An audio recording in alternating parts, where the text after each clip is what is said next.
అందరికీ నమస్కారం. మీ వినియోగం ఏంటంటే జీవితం అంటే మన కోసం కాదు, మన అనుకున్న వాళ్ళ కోసం కూడా బ్రతకడం. ఏందనంటే మనము మన స్వార్థం గురించి, మన ఒక్కరి గురించి కష్టపడడం కాదు. మన అనుకున్న వాళ్ళ గురించి, మన వెంట ఉన్న వాళ్ళ గురించి, మన వెనుక ఉన్న వాళ్ళ గురించి, మన ఫ్యామిలీ గురించి, ముఖ్యంగా మన తల్లిదండ్రుల గురించి,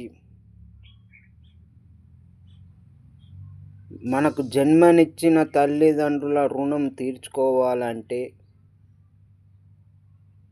ఎన్ని జన్మలెత్తినా మనం వాళ్ళ రుణం తీర్చలేము. కానీ వాళ్ళ గురించైనా మనం జీవితంలో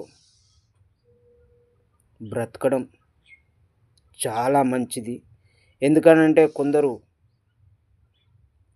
కొన్ని సమస్యల వల్ల వాళ్ళ జీవితాన్ని వాళ్ళే నాశనం చేసుకోవడం, చనిపోవడం, మధ్యంతరాన మందు తాగడం, ఉరిపెట్టుకోవడం, ఇలాంటివి చిన్న చిన్న కారణాలు తట్టుకోలేక